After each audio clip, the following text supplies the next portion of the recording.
Hi అందరికీ. Welcome back to our channel AVS kitchen diaries. ఈరోజు మనం చేయబోతున్న రెసిపీ అస్సలు మిస్ అవ్వకండి. కేవలం 10 నిమిషాల్లో తయారయ్యే టేస్టీ స్వీట్ ఇది. నోట్లో వేసుకుంటే వెన్నలా కరిగిపోతుంది. పిల్లలకి అప్పుడప్పుడు ఈ స్వీట్ చేసి పెట్టండి. హ్యాపీగా ఫీల్ అవుతారు. తియ్యగా కరకరలాడే ఈ స్వీట్‌ని ఎలా చేయాలో చూద్దాం.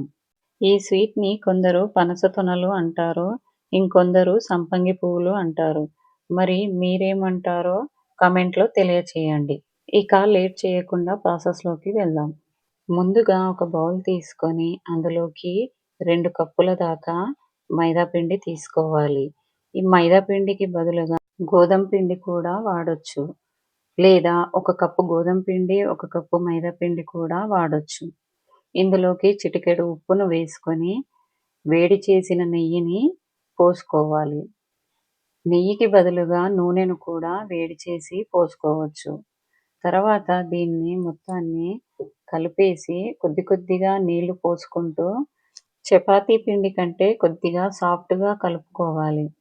ఇలా కలుపుకున్న పిండికి పైన కొద్దిగా నెయ్యి రాసుకొని పక్కన 10 నిమిషాలు పెట్టుకోవాలి. 10 నిమిషాల తర్వాత ఈ పిండిని తీసుకొని మళ్ళీ కొద్దిసేపు బాగా కలుపుకొని చిన్న చిన్న ఉండలుగా చేసి పెట్టుకోవాలి. ఇలా ఈ పిండి మొత్తాన్ని చిన్న చిన్న బాల్స్ లాగా ఒకే షేప్‌లో వచ్చే విధంగా ఉండలుగా చుట్టి పెట్టుకోవాలి. తర్వాత ఒక్కొక్క పిండి ముద్దను తీసుకొని పూరీలా వత్తుకోవాలి. ఇలా నేను వీడియోలో చూపిస్తున్న విధంగా చేసుకోవాలి. ఇలా ఒత్తుకునేటప్పుడు మరీ పల్చగా ఒత్తుకోకూడదు. మరీ లావుగా ఉండకూడదు. మీడియం సైజులో ఉండాలి. అలా అయితేనే క్రిస్పీగా వస్తాయి. ఇలా పూరీలా చేసుకున్న తర్వాత దీనిని ఒక నైఫ్ సహాయంతో మధ్యలోకి నేను చూపిస్తున్న విధంగా కట్ చేసుకోవాలి. అంచులు కట్ చేయకూడదు. ఇలా మధ్యలో మాత్రమే కట్ చేసుకోవాలి. అలా అయితేనే ఇవి పర్ఫెక్ట్ షేప్‌లో వస్తాయి. వీడియోలో నేను చూపిస్తున్న విధంగా అంచులను ఇలా ఫోల్డ్ చేస్తూ గట్టిగా ప్రెస్ చేయాలి.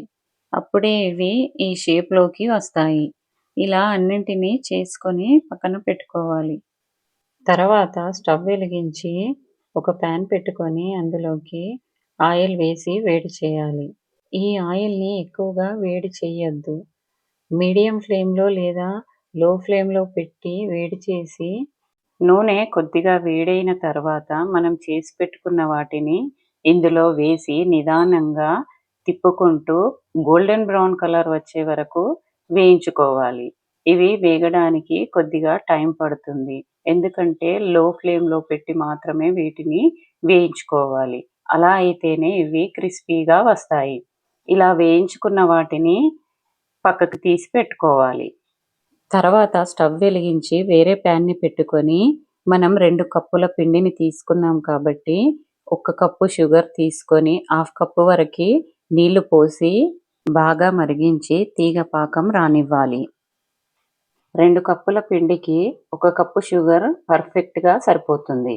ఇందులోకి కొద్దిగా ఇలాచీ పౌడర్ వేసుకొని ఇలా తీగ పాకం వచ్చిన తర్వాత స్టవ్ ఆపేయాలి. తర్వాత పాకం చల్లారక ముందే మనం చేసి పెట్టుకున్న పనస తొనల్ని ఈ పాకంలో వేసుకొని పాకం వాటికి బాగా పట్టే విధంగా కలిపేసి అందులో నుంచి తీసేయాలి. ఇలా అన్ని పనస తొనలని అందులో వేసుకొని పాకం పట్టించి తీసేయాలి. షుగర్ సిరప్ చల్లారక ముందే వీటిని వేసుకొని వీటన్నింటికి ఈ పాకం పట్టే విధంగా కలపాలి. ఒకవేళ పాకం చల్లారితే మళ్ళీ స్టవ్ వెలిగించి కొద్దిగా వేడి చేసుకొని తర్వాత వీటిని వేసి పాకాన్ని పట్టించాలి. ఇలా నేను చెప్పిన కొలతలతో తీసుకుంటే పాకం కూడా వేస్ట్ అవ్వదు. అంతే. టేస్టీగా నోట్లో వేసుకుంటే కరిగిపోయేలా ఉండే ఈ స్వీట్ రెడీ అయిపోతుంది. ఒక ఎయిర్ టైట్ కంటైనర్‌లో పెట్టుకుంటే వీటిని 15 రోజుల వరకు ఎంజాయ్ చేయొచ్చు. ఈ వీడియో మీకు నచ్చితే ఒక లైక్ కొట్టండి.